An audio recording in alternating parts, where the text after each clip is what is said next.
কোনো ধরনের দক্ষতা ছাড়াই প্রশাসন ক্যাডারের সদস্যরা অন্য ক্যাডারগুলোতেও জায়গা দখল করে আছে বলে অভিযোগ করেছে আন্তঃক্যাডার বৈষম্য নিরসন পরিষদ। এর ফলে সরকারি প্রতিষ্ঠানগুলো স্থবির হয়ে পড়েছে।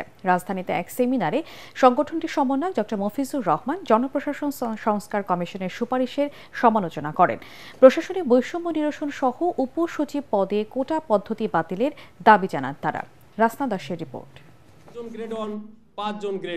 প্রশাসন ক্যাডারের সাথে অন্য ক্যাডারদের গ্রেড ভিত্তিক বৈষম্যের চিত্র তুলে ধরা হয় এই সেমিনারে।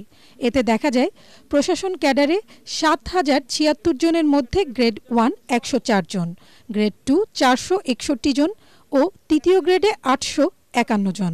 অথচ ৩২,০০০ স্বাস্থ্য ক্যাডারের মধ্যে একজনও গ্রেড 1 ও গ্রেড 2 অফিসার নেই। স্বাস্থ্য, কৃষি, পুলিশ ও পশু সম্পদ ক্যাডারের ক্ষেত্রেও প্রায় একই রকম বৈষম্য। পদোন্নতি সহ সব ক্ষেত্রে আধিপত্যের মাধ্যমে প্রশাসন ক্যাডার এইসব বৈষম্য করছে বলে অভিযোগ তাদের। যে সকল পেশাদারী ক্যাডার রয়েছে তারা কর্মস্পৃহা হারিয়ে ফেলেছে, তারা তাদের কাজ করতে পারছে না। সেজন্য এই ক্যাডার বৈষম্য আরেকটি সিভিল সার্ভিসের বড় বৈষম্য। নির্বাহী বিভাগ যদি এভাবে এনক্রচ করে অন্যান্য জায়গার উপরে, তাহলে এইটা কনস্টিটিউশনাল ভায়োলেশন হচ্ছে না? আসলে যার যার মন্ত্রণালয়ে তার সচিব হওয়া দরকার। সিভিল সার্ভিসের সকল বৈষম্য দূর করতে একটি স্বতন্ত্র কমিশন গঠনের দাবি জানান সংশ্লিষ্টরা।